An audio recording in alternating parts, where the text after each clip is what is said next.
Hey guys, it's Rufus. Now in solo, I suggest playing off your teammates.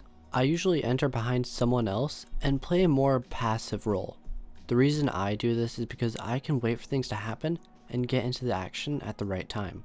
All I'm doing is playing for refrags rather than going for kills. And what a refrag is when you have a teammate get killed by, say, a roamer, and then you come after them and get the kill on that roamer. That means you got the refrag. But overall, I find a lot of success with this style of play because it's very difficult to make plays by yourself when you have no support and no utility, and due to this, it can be very difficult to push into areas by yourself. With a duo, if you have one person enter behind a drone, this will not go well a lot of the time.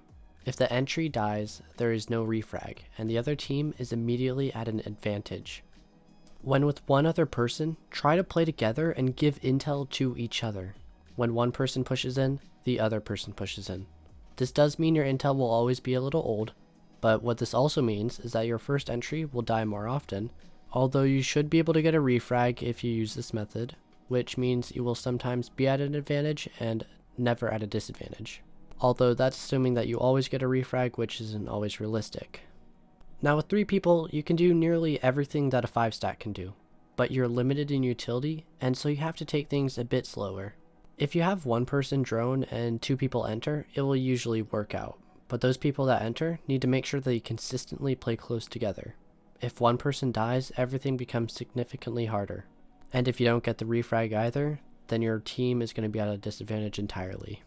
In a 4-stack, you would do the same thing as a trio, except the 4th person has some options. They can help drone if there's a lot to drone, or they can help enter the building and clear any roamers. Otherwise, holding an angle is a good option as you can cut off rotations or watch a flank.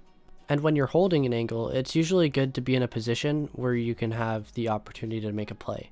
And what I mean is be in a spot where you can wait and react based on how your teammates play. So imagine you're on border and playing on the archives window.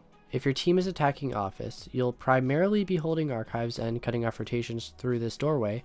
However, you can also wait for the opportunity to jump into the archives window and make a play. This is risky though, so make sure your team knows what you're doing and when you're doing it. Otherwise, you're just jumping into site solo, and doing this would most likely just get you killed. Aggressive plays like that can work, but it's very important that your team knows what you're doing. Overall, the most difficult part about attacking when you don't have a full 5-stack is going to be entering the building.